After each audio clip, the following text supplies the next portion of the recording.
Olá, meus caros amigos. É com enorme satisfação que a gente começa aqui mais um curso aqui no Eu Vou Passar. Agora, Direito Civil, Resolução de Questões, Fundação Carlos Chagas. Quem já vinha me acompanhando aí das aulas passadas, né? Eu terminei de gravar Direito Civil, Resolução de Questões CESP.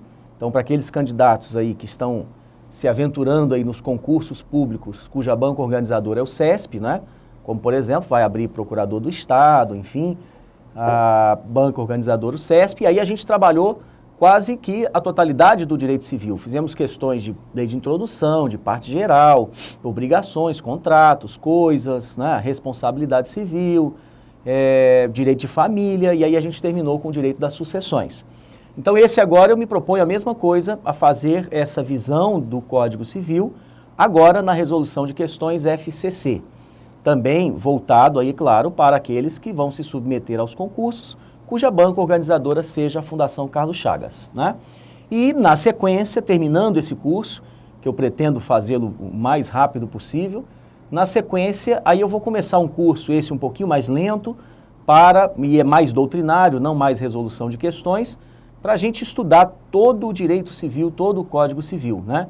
Então vai ser dividido por módulos, vamos começar com parte geral, obrigações, contratos e daí por diante, para a gente, juntamente com esse de resolução de questões, a gente pegar agora a doutrina de uma forma mais completa. Tá ok? Muito bem, olha só. Quem acompanhou o meu resolução de questões CESP, viu que eu, antes de entrar nas questões, na verdade eu trabalhava algo em torno de 20 questões por módulo, se eu não me engano, né? Antes de entrar nas questões, eu tirava algumas aulas para falar um pouquinho sobre a doutrina, porque como era o primeiro curso de resolução de questões, eu não poderia simplesmente entrar só resolvendo questões sem falar um pouquinho da doutrina. Esse aqui da Carlos Chagas, pessoal, eu me proponho a fazer um pouco diferente. Eu vou abordar mais questões do que o meu curso anterior e, em contrapartida, a gente já entra logo para as questões. Então, dentro da resolução de questões, o que tiver que comentar um pouquinho da doutrina, aí eu vou falando, diferente daquele outro do CESP, até mesmo para não ficar dois cursos muito que parecidos, né? Um só do CESP, outro da Carlos Chagas, mas, por exemplo, doutrinariamente quase que o mesmo conteúdo, né?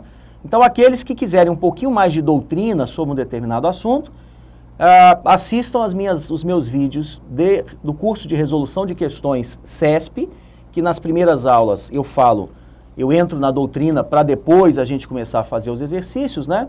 E lembrando que eu ainda tenho aí nas livrarias, na livraria aqui do Eu Vou Passar, né? Um curso de Direito Civil, esse um pouquinho mais completo, que foi o primeiro curso que eu gravei aqui no Eu Vou Passar, já tem um certo tempinho, por isso que está na livraria, né? Não está mais no site, nessas aulas que estão sendo gravadas, mas é um curso de Direito Civil que eu fiz baseado no edital de auditor fiscal do Distrito Federal. Então esse curso, que é um pouquinho mais antigo, por isso que eu vou gravar outro assim que terminar esse curso de resolução de questões, é um pouquinho mais antigo, é verdade, mas doutrinariamente ele está perfeito ainda, atualizado, etc. Então quem porventura queira se interessar um pouquinho mais em se debruçar sobre o tema, podem também acessar esse curso aí de Direito Civil, né? Ainda tenho também aquele meu curso completo de Direito do Consumidor, que ele também está aí nas prateleiras, aí na livraria. Esse está atualizadíssimo, terminei, é um curso completo, doutrinário, todo o Código de Defesa do Consumidor, visto e revisto aí por mim, com o auxílio aí de vocês que me mandam perguntas, e-mails, indagações, etc, né? E paralelo a isso tudo, pessoal, eu tenho aqueles dois cursos que são bastante específicos, né? De Direito Penal Militar e Direito Processual Penal Militar, que é uma disciplina que eu gosto muito, apesar de não ter muito pouco a ver com o direito privado, com o direito civil, né? Mas são duas disciplinas que eu gosto muito, tenho muito prazer, e eu acredito que não exista outro curso de penal militar e processo penal militar, pelo menos aqui pela internet, gravado assim, online, pelo menos não me recordo de haver outro curso doutrinário como esses dois que eu já tinha feito tempos atrás. Tá ok? Muito bem, então, sejam bem-vindos aí, curso de resolução de questões, Direito Civil, Fundação Carlos Chagas. Tá ok? Vamos passando, e aí como eu estou adotando uma técnica nova, né? Vamos passando logo para as questões, que na medida em que a gente for avançando aqui com as questões, a gente vai introduzindo a doutrina também. Então, olha só, estamos aqui, deixa eu pegar aqui minha caneta, Direito Civil. Pronto. Primeiro módulo, né? E aí não tem, pessoal, eu até não gosto de fazer isso, mas não tem ainda como a gente se afastar. Quando a gente começa a estudar o direito civil, a gente ainda tem que falar um pouquinho sobre a lei de introdução. Eu já repeti isso aqui várias vezes. A lei de introdução, ela foi apresentada juntamente com o Código Civil de 1916. Então, um grande ordenamento jurídico, que era o Código Civil, uma codificação, portanto, né?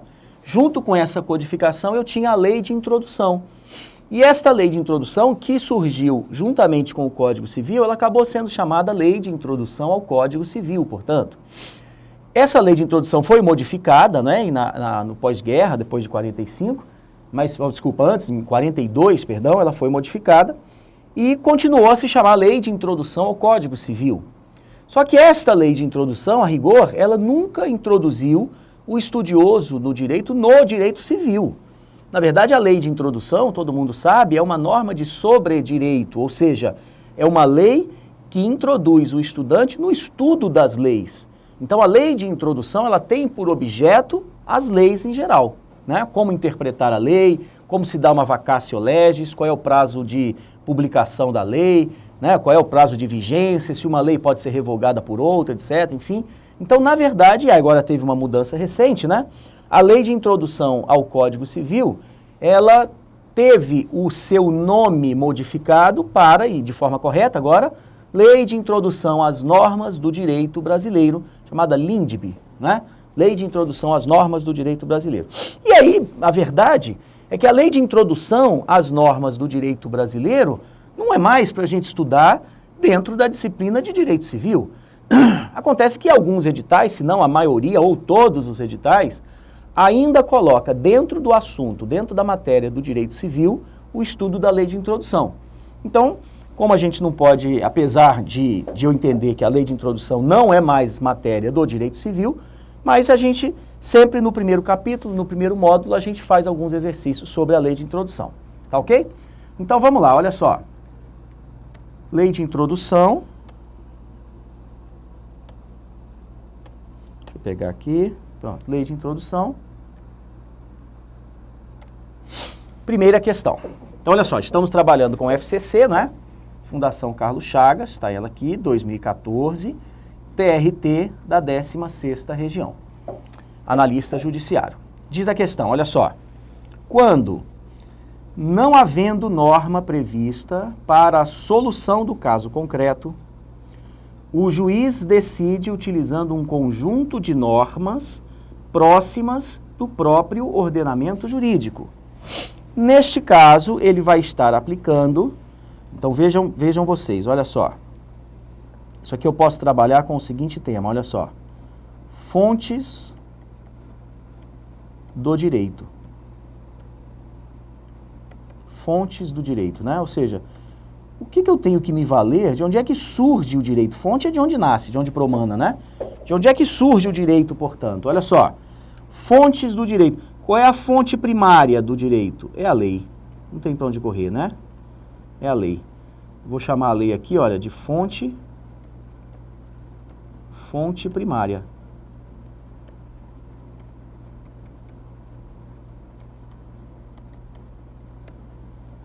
Fonte primária, ou seja, na verdade, tudo vem da lei em primeiro lugar, né? É de onde eu vou buscar o seu direito, é onde o juiz vai buscar o direito para saber, para reconhecer ou não a procedência do seu pedido, etc. A lei em sentido amplo. Agora, olha só. Quando a lei for omissa, diz o artigo 4º, a gente está estudando lei de introdução, deixa eu só voltar aqui um pouquinho, olha só. A gente está estudando a lei de introdução, as normas do direito brasileiro. Esta lei de introdução é a lei 4657 de 42, tá certo? Lei 4657 de 42. Esta redação aqui nova, olha só, foi dada em dezembro, se não me engano, dezembro de 2010. Né? Que passou a se chamar, deixou de chamar Lei de Introdução ao Código Civil e passou a se chamar Lei de Introdução às Normas do Direito Brasileiro. Então é a Lei 4657.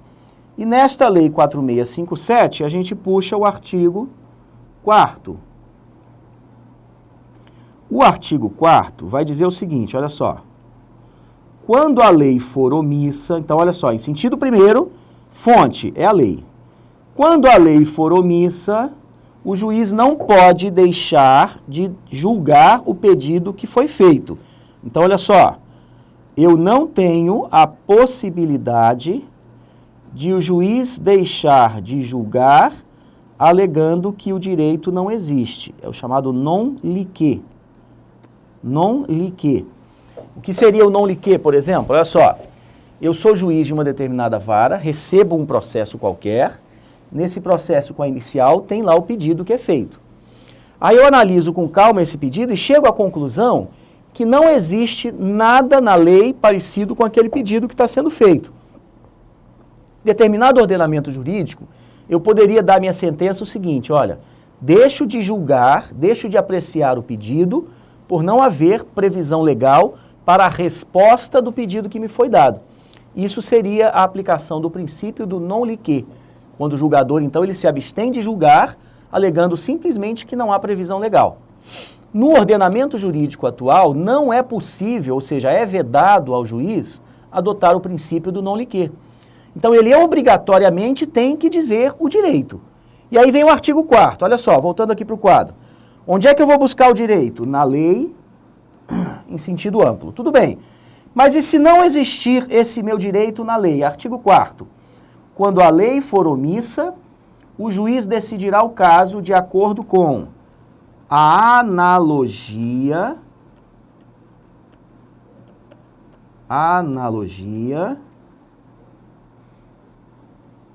ou os costumes, e aí eu tenho costume praeter legem, contra legem, secundum legem, vou já falar um pouquinho, tá certo? Ou os princípios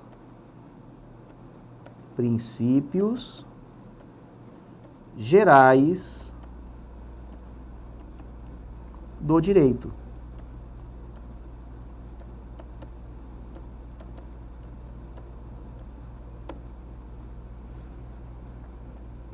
Pronto, aqui olha só, artigo 4º da lei de introdução.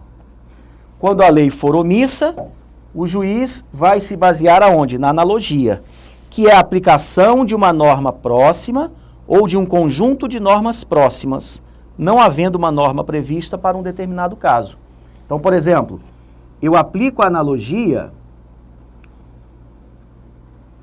por exemplo, lá no artigo 157 do Código Civil, quando o legislador está falando da lesão. A lesão é um defeito do negócio jurídico que conduz à anulação do contrato quando alguém contrata premido por uma necessidade ou inexperiência e aceita uma prestação que é manifestamente desproporcional. Então, por exemplo, em virtude de uma situação de necessidade, eu acabo comprando um objeto qualquer, só que eu acabo pagando, por estar em situação de necessidade ou de inexperiência, eu acabo pagando 3 vezes mais o valor que esse objeto custa. Então, a minha prestação está desproporcional ao valor do objeto. Isso é lesão, fazendo com que, olha a consequência, eu consiga anular o contrato. Mas só que essa ideia de anulabilidade, isso a gente vai conversar no decorrer do curso com mais calma, essa ideia de anulabilidade, ela está um pouquinho que atrasada, um pouquinho que antiquada. Porque, a rigor, antes de anular, antes de desfazer o contrato, seria melhor permitir ao juiz modificar o contrato.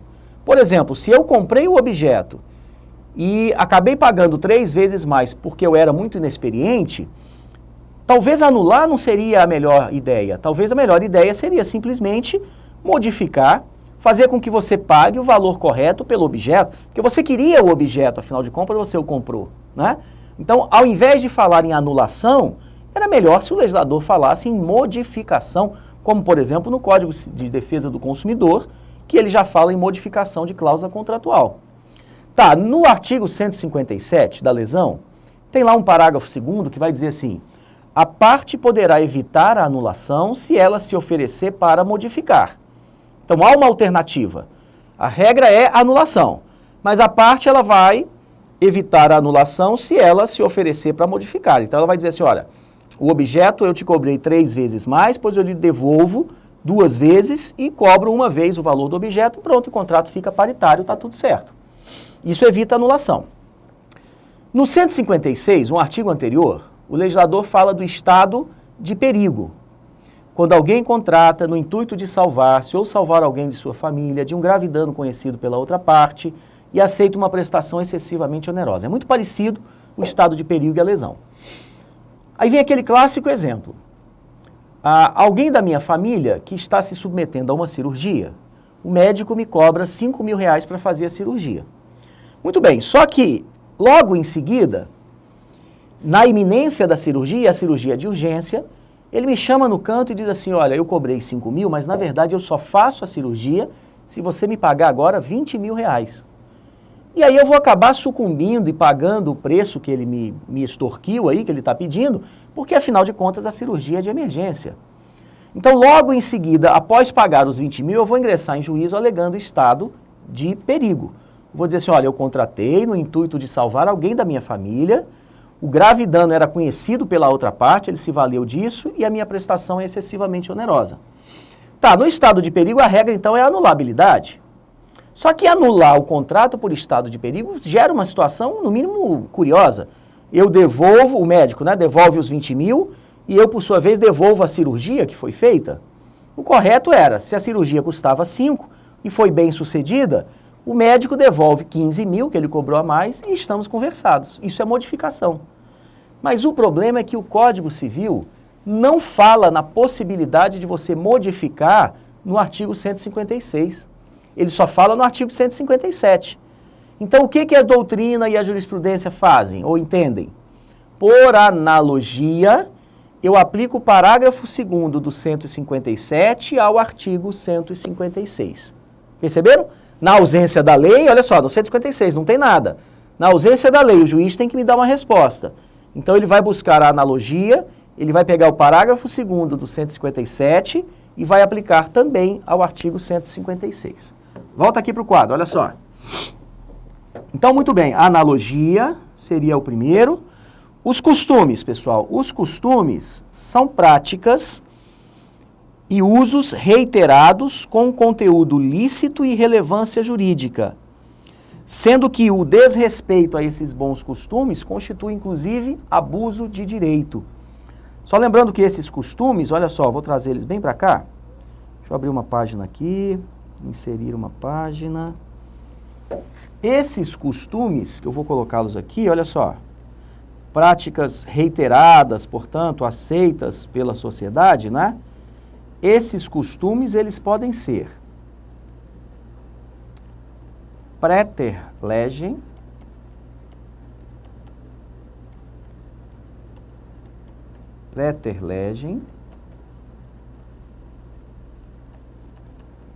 secundum legem, ou então contra legem.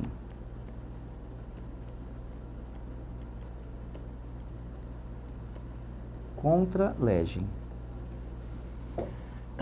Costumes podem ser praeter legem, secundum legem ou contra legem.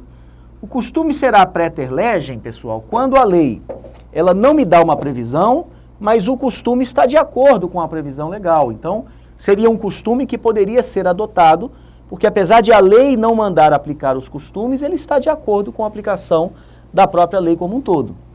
O costume seria secundum legem quando a própria lei manda a aplicação de um costume. Como, por exemplo, lá no artigo 445, quando o legislador trata dos prazos para você alegar vícios redibitórios, ele vai me dizer o seguinte, olha, em se tratando de semoventes, porque para animal, qual seria o prazo para você descobrir um vício oculto dentro de um animal que você comprou? Vai depender do animal, né? Se eu comprei um gado, se eu comprei um carneiro, sei lá, enfim, pode ter uma bactéria ou um vírus dentro, enfim, qual é o prazo para isso se manifestar? Então, eu precisaria de uma lei especial. Diz o próprio Código, enquanto essa lei não surgir, os prazos serão aqueles dos usos e costumes legais. Olha só, Então, quando eu falo dos usos e costumes locais, desculpa, legal não, né? Dos usos e costumes locais. Então, vejam, a própria lei manda a aplicação de um costume local. Eu estaria diante de um costume que é secundum legem, ou seja, segundo a própria lei.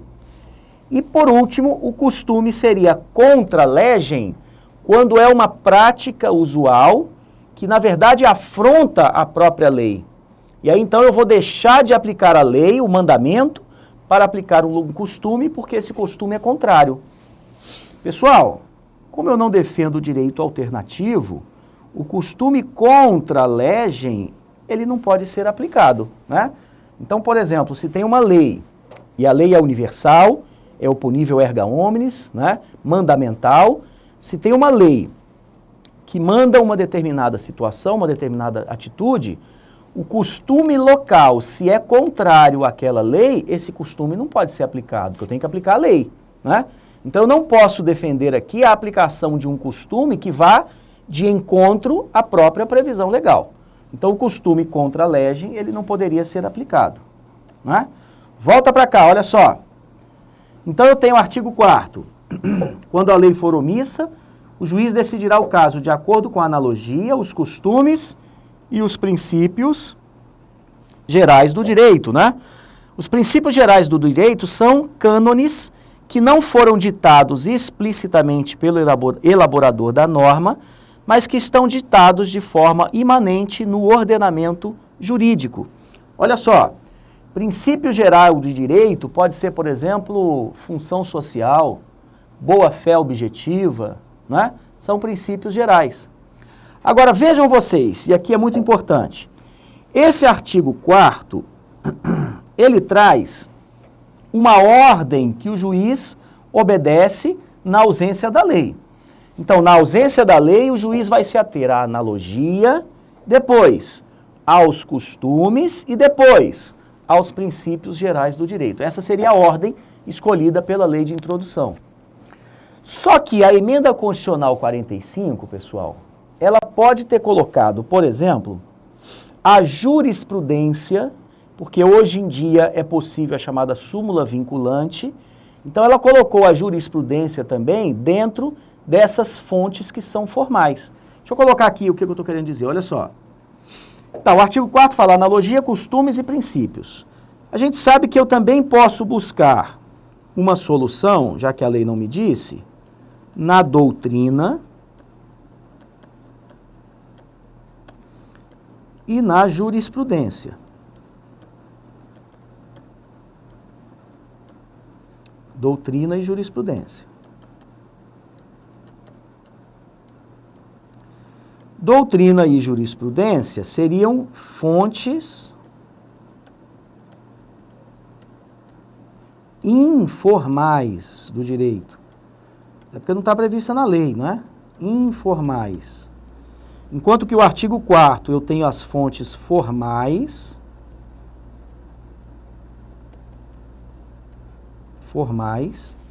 A doutrina e jurisprudência seriam fontes informais. Mas acontece que a partir da emenda constitucional 45, é possível hoje em dia que o STF edite as chamadas súmulas vinculantes. E a súmula vinculante é de conteúdo obrigatório para todo o Poder Judiciário e os órgãos da administração. O que significa dizer, súmulas, né? O que significa dizer que a súmula, quando é vinculante, passa a ser também, é obrigação, a obrigatoriedade de aplicação, não é? Então passa a ser também uma fonte formal. Então a doutrina agora evoluiu para dizer o seguinte, além das fontes formais do artigo 4º da Lei de Introdução, analogia, costumes, princípios gerais do direito, eu incluo também a jurisprudência quando eu estiver diante de uma súmula vinculante, já que ela tem aplicação obrigatória, né? O juiz vai buscar o direito também na súmula vinculante. E segundo, olha só, dependendo do tipo de questão que vocês vão estar resolvendo, às vezes o examinador me faz questão desta ordem, ou seja, na ausência da lei, eu sigo a ordem, analogia, depois costumes, depois princípios gerais do direito. Agora, Tendo em vista um direito civil constitucional, pessoal, um princípio constitucional, é óbvio que ele se sobrepõe, inclusive, à lei. Então, se há um princípio constitucional que, por sua vez, há uma lei ordinária que é contrária a esse princípio, eu tenho que aplicar o princípio, por ser constitucional, até mesmo em detrimento da lei, que aí ela vai ser inconstitucional ou não recepcionada, dependendo da época em que ela foi editada. Então, muito cuidado em determinadas questões, porque o examinador ele pode explorar a redação do artigo 4º, então ele vai colocar a ordem, na omissão da lei, analogia, costumes e princípios gerais. Mas, às vezes, aí eu tenho que pelo menos ter isso em mente, às vezes os princípios gerais, quando são constitucionais, eles se sobrepõem, né? E hoje a gente vivencia isso, o direito civil constitucional, hoje ele está se afastando um pouquinho das meras regras, né? Das simples regras para a aplicação dos princípios. Hoje em dia a gente aplica mais a ponderação dos princípios que já existem, né? Eficácia horizontal dos direitos fundamentais, ou seja, direitos da personalidade, direitos fundamentais ou direitos humanos, se eu estou num âmbito maior, no âmbito internacional, né? Sendo aplicado nas relações de caráter privado, e aí por isso a gente fala em eficácia horizontal, né? Horizontal porque vai atingir duas partes, não atinge aquela relação verticalizada entre pessoa e Estado, entre o direito público, né? Então esses direitos fundamentais, eles estão previstos também no direito privado, e aí a aplicação dos princípios se sobrepõe, inclusive a aplicação das regras, né? Que são as leis propriamente ditas. Muito bem, então olha só. Vimos, portanto, que as fontes do direito, eu tenho primeiro a fonte primária, a principal, que é a lei em sentido amplo, né? Tudo bem, mas depois da lei eu venho com a analogia, né? Que é a aplicação de uma norma próxima, e por isso eu estou aplicando por analogia, né? Já um conjunto de normas.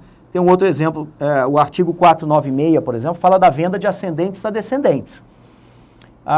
É anulável a venda de ascendentes a descendentes, salvo se os demais descendentes e o cônjuge do alienante expressamente houverem consentido.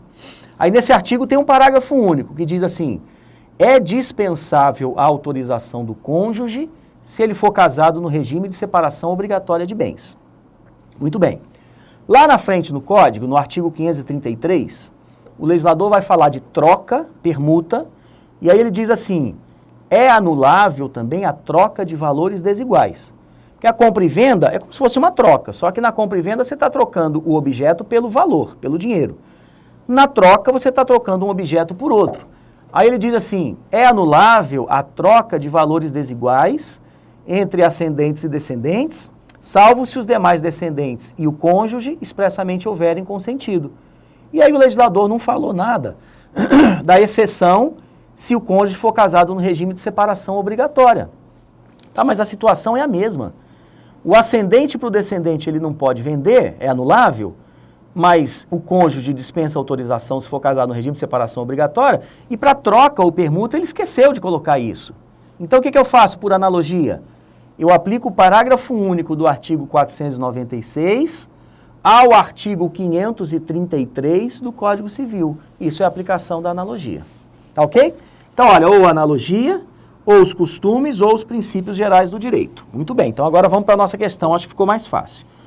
Quando não havendo uma norma prevista para a solução do caso concreto, então, por exemplo, olha só, eu tenho aqui o 496, e esse 496 tem um parágrafo único, né? Dispensa autorização se o cônjuge for casado no regime de comunhão, de separação obrigatória. Aí eu tenho o artigo 533, que ele vai falar da autorização também, e não tem nada falando sobre o regime de bens da comunhão, da separação obrigatória. Então, olha, quando não havendo norma prevista para a solução do caso, aqui não tem a norma, né? O juiz decide utilizando um conjunto de normas próximas do próprio ordenamento jurídico, então ele vai pegar aqui, olha, e vai aplicar aqui dentro, ele está aplicando por analogia, não é não? Então ele vai dizer, nesse caso está aplicando os costumes? Não. Analogia, os princípios gerais do direito, a equidade legal, a equidade judicial Nesse caso aí, portanto, olha só, o juiz está se valendo da analogia, que é uma das fontes formais do direito. Tá certo? Muito bem, pessoal. Demorei um pouquinho na primeira questão, porque eu tive que explicar um pouquinho o artigo 4º, né? Nas próximas, que for o mesmo assunto, a gente já vai mais rapidamente fazendo as questões. Fazer aqui um rápido intervalo e a gente volta já já, continuando aí o primeiro módulo do curso de resolução de questões, Direito Civil, Fundação Carlos Chagas. Forte abraço.